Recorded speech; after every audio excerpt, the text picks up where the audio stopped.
Welcome.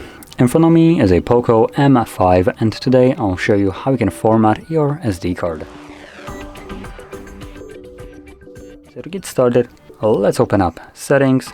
From here you want to scroll down to, I guess we're not scrolling down, it's in About Phone. You'll find Storage. Now by default it's showing you right here the internal storage of the phone, but if you scroll down you can see SD card in this faint writing, and below that you have options associated with it. So we're looking for Format SD card. It gives you a pop-up message letting you know that formatting your SD card removes everything from it. So if you have anything on your card that you would like to keep, now would be the great time to back it up before you proceed any further. Otherwise all the data on it will be completely removed. And I'll mention this process cannot be undone. Now I don't have anything on here, so I'll select Format SD card.